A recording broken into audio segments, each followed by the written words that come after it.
Cada día, todos los días. Hablemos de vinilos y las mejores anécdotas.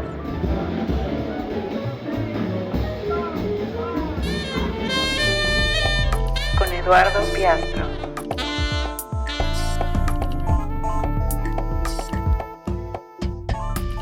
Una producción de El Convite Radio Gourmet. Bienvenidos a Cada Día, Todos los Días. Yo soy Eduardo Piastro. En los controles está Sara, que le agradezco su apoyo. Y tenemos una invitada especial que me da mucho gusto presentar, Ingrid Boyan. Muchas gracias nuevamente, Piastro. Muchas gracias por la invitación. Y gracias a Sara. Bueno, Ingrid, contexto. Estamos hablando de que a veces nos gusta tanto platicar y nos gusta imitar a Sócrates y a Fedro, y entonces entra uno en el tema y no armas contexto. Entonces, yo primero quisiera que nos contaras quién es Ingrid Boyan. Y después de esto le vamos dando otros contextos al auditorio, pero ¿quién es Ingrid Boyan? Pues siempre he sido muy mal hablando de mí, pero soy cantante, me gusta la música, me gusta el jazz, doy clases en la Escuela Superior de Música a otros cantantes, también de ensamble, y bueno... ¿Y cantas? Pues soy cantante. Cantas por aquí, por allá. En muchos lugares. Te vemos en los festivales, en esto y en el otro, ¿verdad? Sí. ¿Eres compositora? Sí, me gusta componer. Antes me daba mucho miedo. Ajá. Empecé en realidad en composición clásica en la Nacional de Música. Uh-huh. Y después ya me pasé a jazz. Y después de algunos años retomé componer ya no tan clásicos, sino más cosas como canciones. Uh-huh. Claro. Y digamos, ¿qué tan difícil es enseñar jazz y qué tan difícil es cantar jazz? ¿Y cómo son esas experiencias para ti humanamente? Pues te lo cuento desde mi contexto, que tú lo sabes muy bien. Yo comencé cantando en la iglesia cristiana pop, uh-huh. Mucho pop, mucho R&B, gospel. Después de eso fue que entré a la escuela de jazz y pues sí fue un mundo muy diferente para mí, porque siento que una gran diferencia entre cantantes que no hacen jazz y cantantes que hacen jazz es que en el jazz una de las primicias en la voz es que tu voz es única. Y a mí ese concepto fue muy difícil para mí porque pues yo soy gemela, ¿no?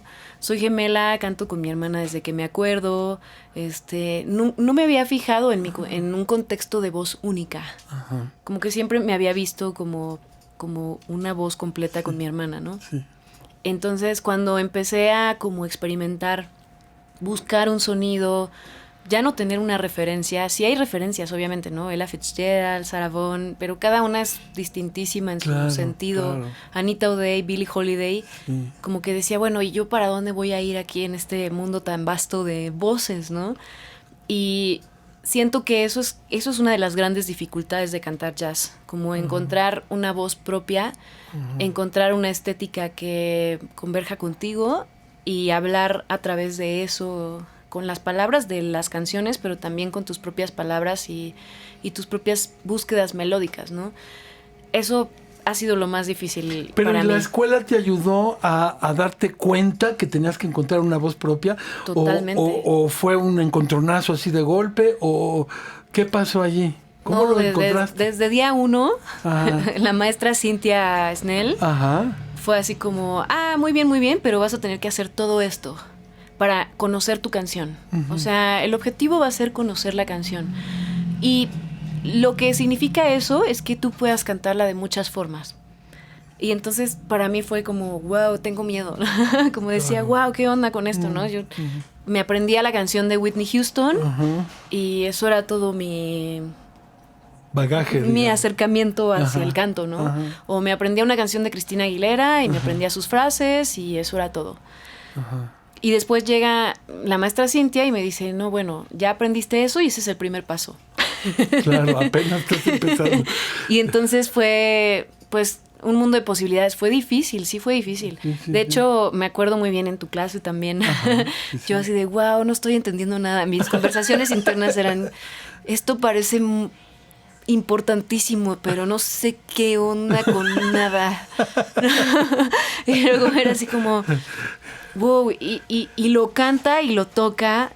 ¿Eso quiere decir que yo debería cantarlo? No estoy segura qué debería hacer. Ajá. No. Porque en aquella época daban los ejemplos con la guitarra y todo eso, ¿verdad? Sí, cantando, Bueno, cantando las permutaciones y los arpegios y las escalas. para dar contexto, bueno, yo doy y sigo dando en la Escuela Superior de Música, en esa licenciatura, una de mis materias es teoría del jazz, que además es la que tengo para primero de licenciatura. Entonces yo los recibo y les empiezo a poner un mundo que desde luego, ahorita que me hablabas y decíamos que hace 22 años fuiste mi alumna, en esos 22 años las cosas han cambiado tanto y los proyectos de jóvenes que llegan al primero de licenciatura han cambiado mucho, ¿no?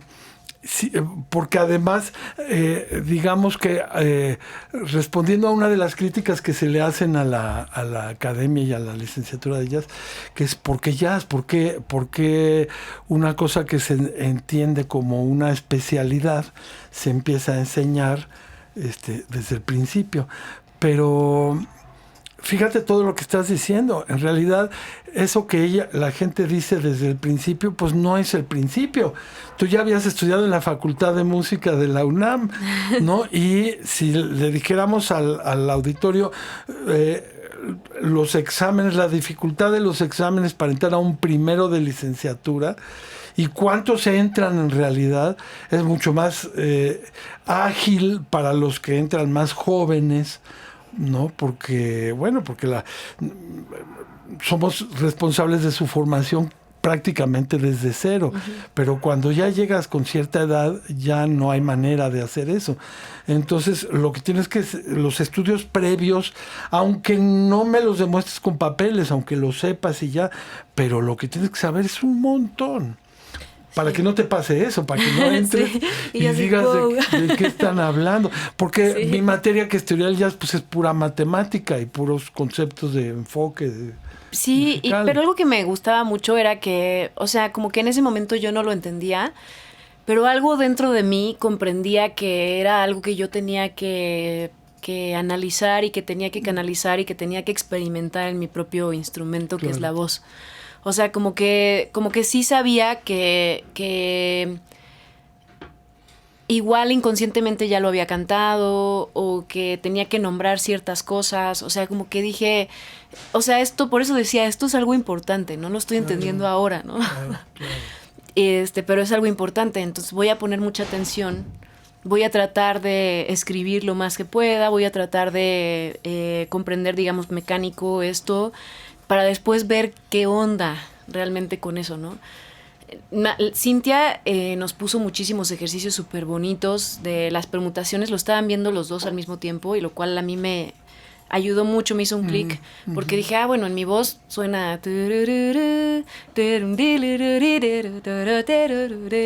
¿no? Y como que empecé a decir, bueno, yo puedo cantar 4 notas en un solo, ¿no? No me sale ahora, o sea, porque lo estoy experimentando por primera vez. Y comprendí que el cantante no solamente tiene que cantar bonito, y no solamente tiene que tener un buen sonido, sino que también tiene que comprender cómo funciona la canción que está cantando, al menos, ¿no? O sea, como poderla tocar con la técnica de la maestra Vero de 3 dedos o un solo dedo, las tónicas, escuchar el pulso armónico y familiarizarte con eso para no asustarte, ¿no? Como que siempre escuché los chistes estos de ¿cómo sabes que una cantante llega a la fiesta? ¿No? Porque está en la puerta y nunca sabe cuándo entrar. Entonces yo decía, yo no quiero ser ese tipo de cantante. O sea, yo quiero ser un cantante que sí sepa cuándo entrar, pues porque tengo ganas de experimentar, no solamente pensar cuándo voy a entrar, sino encontrar mi sonido naturalidad, propio. Claro. Y mi sonido propio. Entonces tengo que ponerle ganas a estas cosas para poder encontrar un sonido propio. Porque si estoy pensando en afinar, en tener buen sonido, en cantar la permutación, en cantar todo esto, entonces quiere decir que todavía no lo resolví y entonces no puedo pasar al siguiente paso. Pero ¿qué tanto te costó llegar a las conclusiones, acceder a las ideas? Es decir, entiendo esto que estás diciendo porque, bueno, estamos ahí en la escuela, pero un poco, digamos, a esa chica que llegó con otra mentalidad, ¿cómo fue la ruptura mental? O sea, ¿cuánto? Y espiritual. Es que fue muy fuerte en realidad para mí, o sea, porque fue desde día 1. O sea, el día 1 yo llegué, fui a la clase con todos ustedes, fui a la clase también con Telles. Y yo salí así como, wow, existe otro mundo que no es el mundo de la música que yo estaba conociendo y del cristianismo, ¿no? Sí. Y entonces estaba sentada así, me acuerdo perfecto, con mi hermana. Así estábamos, así sentadas esperando a mis papás a que pasaran por nosotras. Teníamos 17 años y estábamos así como, ¿cómo te fue? ¿Cómo sentiste? No, pues estoy muy sorprendida. No, pues yo también. Y entonces salió Telles con una banda gigante así y nos dijo, vénganse, es el primer día de clases y voy a invitarles un trago a todos. Francisco, bueno, es que era políticamente incorrecto, pero era otra época también, ¿no? Era otra época, años, sí, no, claro. Hoy no lo haríamos. No, pero... claro que no. No, abrimos panorama. ¿Fue la reacción de tus papás? No, mis papás de hecho nos decían así como, pues, experimenten, o sea, como hagan cosas. Y nosotros así como, ¡oh, Dios, no! Y para mí fue como muy intenso, pero también, también me ayudó mucho porque, o sea, justo pensé que, o sea, yo no sabía que la música podría abrir una visión tan panorámica para las personas. O sea, que como que yo siempre pensé que la música tenía un solo uso, que era acompañar cosas y no generar... o imitar, ¿verdad? Imitar, acompañar cosas, porque en la iglesia en realidad se improvisa bastante, en la iglesia cristiana se improvisa bastante porque hay unos momentos que se llaman momentos de adoración, en donde estás como tratando de, pues sí, conectar con una divinidad y estás tratando de experimentar sensaciones musicales con tu voz. Entonces sí experimentas con la voz y improvisas. Ahí se llama canto libre. Pero era distinto, se usaba para un fin específico que era la religión, que era hacerle sentir a las personas que tenían conexión con un ser divino. Si yo lo puedo hablar así como fríamente, ¿no? O sea, como ahora ya lo veo desde otra perspectiva. Pero nunca pensé que podía ser para generar preguntas, para experimentar con tu propia existencia, para experimentar con tu existencia en conjunto con la existencia de otros. Y entonces eso me dio la escuela a mí, o sea, como a mí me cambió la vida. Yo le digo todo el tiempo a todos los maestros, a Vero se lo dije constantemente, a Cintia, a ti, todo el tiempo para mí fue un cambio muy radical de vida, o sea, no fue solamente aprender a cantar jazz claro. en mi propia existencia, ¿no? Pero mira, es importante y es bonito, yo quiero hacer como una síntesis también porque digamos, el México de hace 22 años, hablando de contexto, el México de digamos, 26 del 2006, del principio del siglo XXI, ¿no? Imagínatelo, o sea, en 2005 todavía estaba empezando YouTube y en el 99 ¿no? ya teníamos correo electrónico, pero yo entré en el 94 a dar clase, ¿no? Entonces no había nada de eso. Y el mundo como ha cambiado es muy notable, pero digamos, lo que sí recuerdo y tengo muy claro es cuál era ese mundo Mira, no estamos para hablar de política porque no se trata de eso, pero algo ahí de política. Sí. Es decir, el horror de aquella época era one way of life. Una sola manera, solamente había una manera de transitar, y por eso decía yo de la anomalía del sistema, sí, que es la Escuela Superior de Música y la lucha de Telles por fundarla, ¿no? Porque antes de eso solamente había un camino. Y ese camino tenía que ver con lo que estás diciendo, acompañar cantantes, acompañar artistas de la tele, los que te daban el trabajo era la tele, eran ciertos bares, ciertos shows, entonces no había nada que se que le contrapunteara al tema del show de la zona rosa. Ahora la zona rosa es un desastre, pero en aquella época era un lugar de divertimento muy importante, ¿no? Y además llegaban José Luis Cuevas, y llegaban, ¿no?, intelectuales, y había muchos bares, y entonces había mucha música, pero eran shows, ¿no? Y me acuerdo mucho, lo tengo que decir. Me acuerdo, una vez fui y había un trío, me impresionaba el trío, un poco como de boleros, ¿no? Pero de pronto el trío dice, vamos a tocar una canción original. Y todos así. No, y era impactante. Y a la hora de la canción original, pues nada, es como lo que nosotros llamamos un contrafact. Agarran cualquier bolero, nada más le cambian la letra, y la letra decía, oh naturaleza, oh qué belleza. ¿No? Y contrapunteaba con si pudiera expresarte como es inmenso, ¿no? Contrapunteaba con el bolero tradicional, etcétera.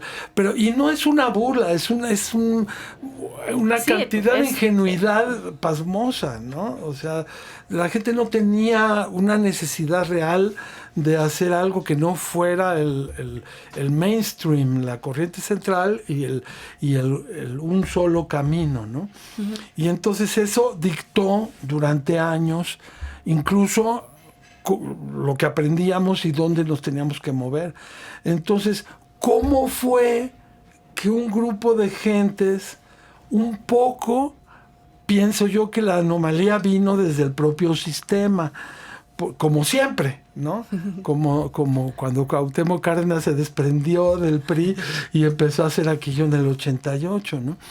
Bueno, es que en los 80 se empezó, desde López Portillo y ya con De la Madrid, empezó a haber foncas, fonapaces, todo lo que te puedas imaginar, fondos. Todos los fondos. Todos los fondos que empezaban a apoyar a artistas independientes. Y entonces esos artistas independientes empezábamos a conseguir trabajo sin pasar por las filas de un cantante pop o por tener que inscribir en el sindicato de músicos, o no, esas cosas. Pero eso ya es una anomalía. Y entonces esas gentes que ya estábamos en la anomalía del no cursar esta ruta, ajá, de pronto nos topamos con la Escuela Superior de Música. Y ya estaba allí, ya Francisco la había fundado. Y entonces, digamos que la idea era, bueno, pues entonces sí podemos aprender, pero podemos aprender de una manera muy diferente, ¿no? Uh-huh. Porque acá la única condición que había para tu vida profesional como músico es tu lectura. Si tú eras un buen lector, lo demás no importaba. Tu composición podía decir, oh naturaleza, oh qué belleza, ya a nadie le importaba. Y yo pienso que eso también rompió estructuras, ¿no? O sea, como que en el mundo clásico la estructura es muy, muy así. O sea, los compositores son compositores, los directores son directores, los instrumentistas son instrumentistas. Y en el jazz siento que eso se rompe mucho, ¿no? Y Telles tenía esa visión también. Telles era así como... Hice 20 composiciones el fin de semana. Exacto. Y las vamos a tocar hoy. Exacto. Bueno, es que justo fíjate cómo está todo el mundo de la música popular y del sindicato de músicos y todo lo que... El único camino que había para entrar a la variedad y a la diversidad de la música en ese sentido.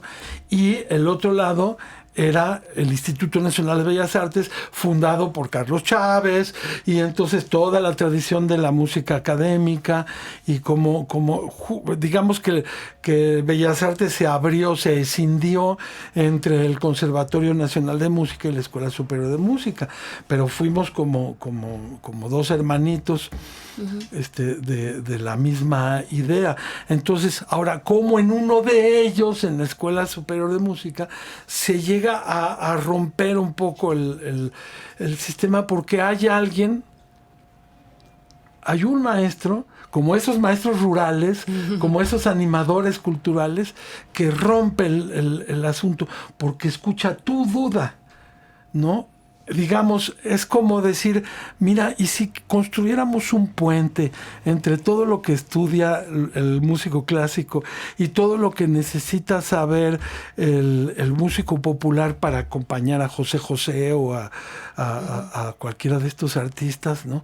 Y entonces, y eso pasaba, porque yo luego fui a tocar con algunas orquestas sinfónicas y eso tuve trabajo, y a la hora de tocar con esas orquestas siempre había gente que me rodeaba y me decía, ay, yo estuve en la Escuela Superior de Música y yo pertenecí al taller de Francisco Telles y ahora son violinistas, chelistas, qué sé yo, de las orquestas sinfónicas.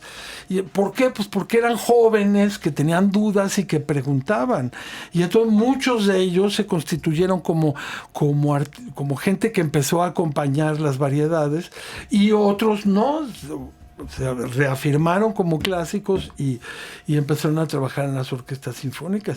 Pero algunos, los menos, empezaron a hacer proyectos propios. Y empezaron a hacer fulanito y menganito tocando jazz. Y allí imagínate, yo llegué, después de tener varios grupos, a la conclusión de Eduardo Piastro el proyecto de Eduardo Piastro, pues eso pasó justo al final del siglo XX. O sea, en 1999 hice mi primer disco, además producido por Verónica y Lalo Méndez, ¿no? Que ellos me dijeron, tienes todo ese material, vamos a grabarlo, ¿no?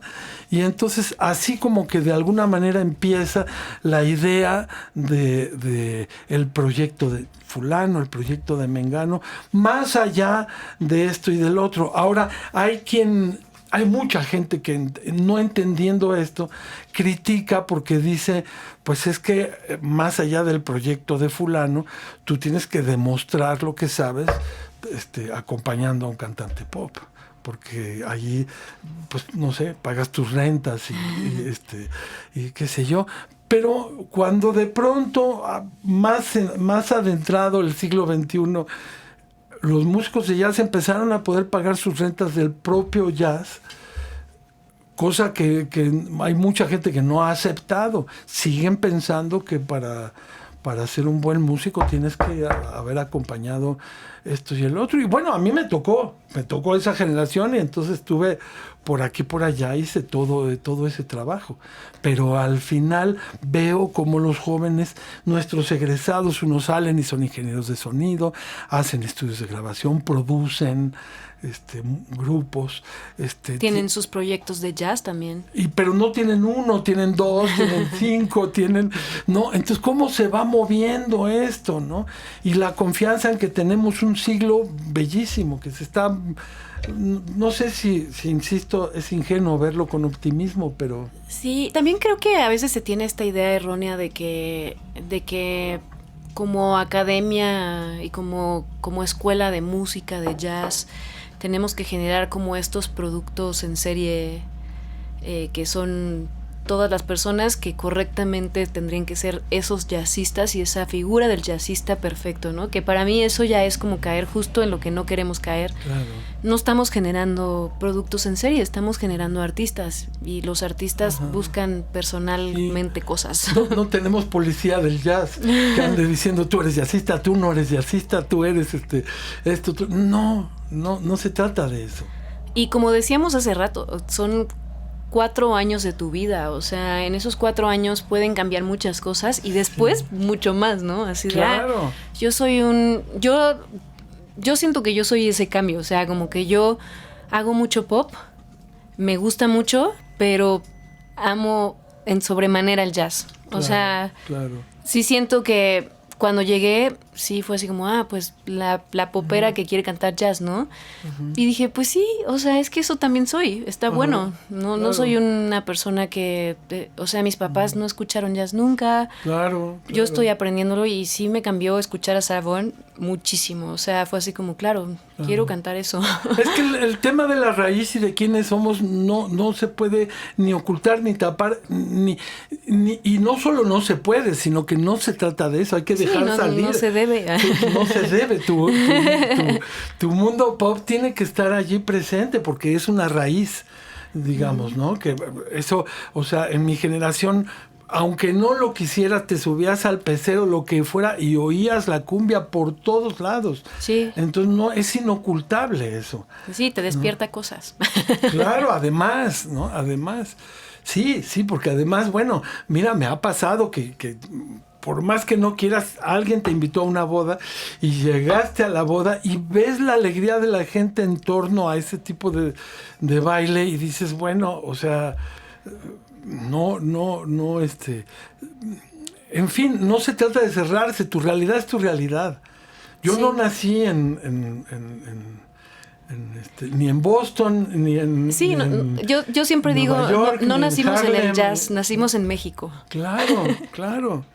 Pero eso no quiere decir que puedas orientar, porque efectivamente lo que va negando la gente y lo que yo veo que se niega, y la crítica que veo que está vigente y que siento que Telles realmente luchó para romper, es el hecho de decir, mira, el estudio del jazz es un enfoque.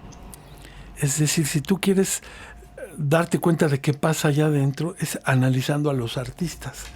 Entonces, si tú vas a oír a Sarah Vaughan, a Ella Fitzgerald, etcétera, te cambian la perspectiva, porque además de lo que has venido oyendo, te están agregando un montón de valores que sí te profesionalizan, porque también hablan de gente.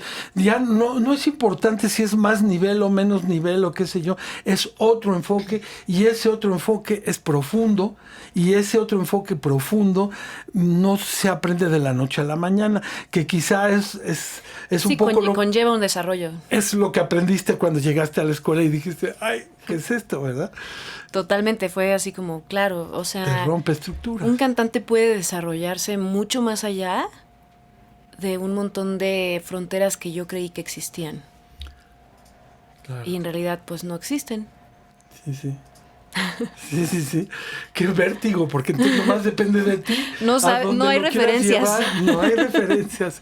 Eso es la voz propia. Qué increíble, qué difícil además.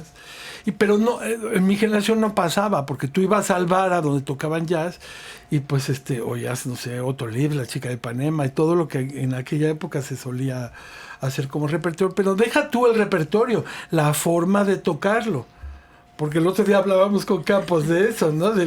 A ti te tocó, no sé si a ti te tocó, pero fuiste de mi grupo de En Crisis por el análisis de La Chica de Ipanema, porque cuando yo les ponía en teoría del jazz La Chica de Ipanema, todo el mundo decía, yes, qué fácil, ¿no? La Chica de Ipanema. Y cuando de pronto te das cuenta que... De pronto dices, wow, qué rola tan rara. Que tiene una armonía muy ¿Cómo complicada. Esto fue un hit? Exacto, como una cosa tan sofisticada fue un hit, ¿no? Y entonces te das cuenta de que no era incluso el repertorio que tocaban, sino la manera de tocar. Y yo mismo, pues sí, fui, o sea, estuve en medio de todo, me di cuenta de cómo tocaban estos y de cómo iba rompiendo, y solamente hubo una manera de hacer esa ruptura, ¿no? Que mi escuela no fuera lo que yo oía de los músicos de los bares, que mi escuela fueran los discos. Me acuerdo mucho, había en la tele, o sea, en el Canal 11 y en esos programas del bolero y algo más y estas cosas. Sigue habiendo. Hay una tradición larga en esos canales de bolero, pero antes eran llevados de otra manera. Y, digamos, yo oía a los cantantes y a los músicos que acompañaban a esos cantantes y era una manera de hacerlo, ¿no? Y entonces, ¿cuándo se rompía eso? Pues se rompía si tú tenías una referencia auditiva, si no, no. En el momento en el que Rubén González llegó y empezó con el Club Social Buenavista a decirte cómo podían llegar a hacer las cosas, y esa cultura de Cuba que es tan bonita entre el bolero, el jazz y todo eso. Entonces, claro, en vivo, en el Carnegie Hall, hay el Club Social Buenavista. Me acuerdo de esa broma que hacía Rubén González de que está tocando el piano y de pronto se le acaba el piano y sigue. Parece que se va a caer, ¿no? Y se sigue. Pero en realidad, lo que está improvisando está lleno de tonos enteros y de cosas rarísimas. Sí, aparte de experimentar eran showmans y showwomans. Pero además con los tonos enteros de Debussy en su manera de tocar, ¿me entiendes? Y entonces decías, se puede, hay algo que es diferente esencialmente a eso que aprendes en esa vía que es la única manera que te ha dejado la sociedad, o que el sistema ha construido, ¿no? Yo por eso siempre agradezco mucho, mucho, mucho que mis referencias de cantantes jazzistas fueran tan, pues sí, tan valientes, tan osadas, ¿no? O sea, como mi primera referencia, pues Magos. Yo no sabía que hacía jazz cuando la escuché por primera vez, ¿no? Sí, pero decía, bueno, esto es una música distinta, es loca, ¿no? Sí, después, Cynthia Snell, que aparte, bueno, ella para mí es una música pues tremenda, ¿no? O sea, como tanto te puede hacer un arreglo para orquesta, como te puede cantar un estándar de jazz increíble, como te puede cantar pop, como te puede cantar todo. Claro. Y después, Vero, o sea, súper valiente en justo hacer una forma totalmente distinta de cantar boleros, cantar estándares de jazz, atreverse a cantar cosas que los cantantes no cantaban. Claro, claro. Y bueno, después, obviamente, Iraida Noriega, claro, que también ella es muy libre en su búsqueda. Ahora, Iraida no surge de la superior, pero no, surge de la época. Sí. Estábamos en esa época. Sí, bueno, su maestra fue Sheila Jordan. Claro, pero es que además algo me pasaba también con Iraida, aunque con Verónica y con todos los que estás mencionando, porque nos íbamos a oír. En aquella época, yo me acuerdo de Iraida en la presentación de mi primer disco, en la presentación de mi segundo disco, en la presentación de mi tercer disco, y siempre que yo pude estar en algún proyecto de ella y todo con mucho gusto, y entonces había como influencias de todos con todos, ¿no? Y si unos salían de la super y otros no, y volvían acá, o Sheila Jordan, pues imagínate, entonces había mucho movimiento, mucha onda, pero eso justo fue rompiendo la idea de una cuadratura y de una profesión, porque eso era lo peor, que ese One Way of Life te obligaba a tener una estructura de manera de vida, y ahora ha cambiado tanto y es tan abierto y es tan impredecible que quien sigue pensando en esas viejas maneras, pues ya perdió la apuesta, aunque no se haya dado cuenta. Y no se ha dado cuenta porque hay instituciones tan hermosas como el Instituto Nacional de Bellas Artes que reconocen trabajos tan profundos como los del maestro Francisco Telles y como los de la Escuela Superior de Música, ¿no? Yo estoy muy emocionada que le den la medalla al maestro. Siento que representa a toda una comunidad, a todo un movimiento y a muchas vidas, muchas músicas y mucha gente. Se ven las reacciones en las redes, ¿no? Cómo la alegría empezó a transmitirse. La reacción de la gente del convite, todo el mundo empezó a tener esa reacción y Francisco empezó a recibir llamadas de teléfono y todo ese asunto, pero sí, hay mucha alegría. Vamos a estar muy pendientes de la entrega ahí en Bellas Artes. Nosotros seguramente vamos a estar allí.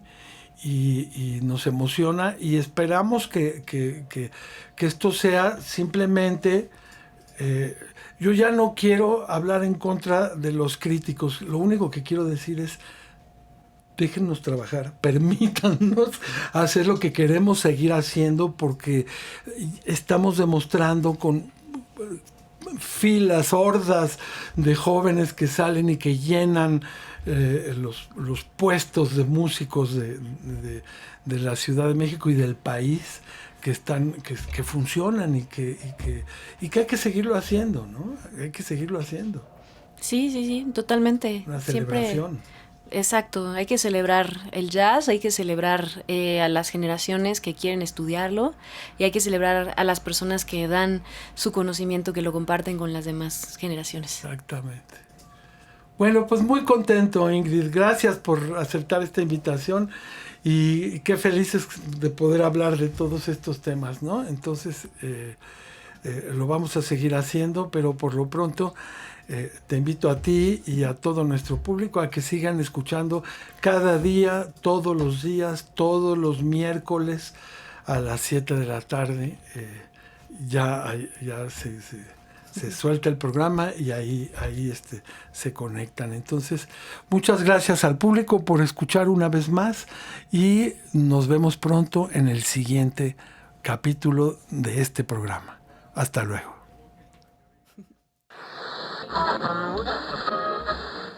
Cada día, todos los días, con Eduardo Piastro.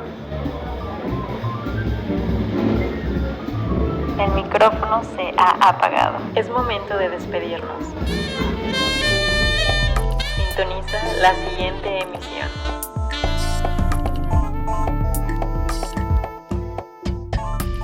Una producción de El Convite Radio Gourmet.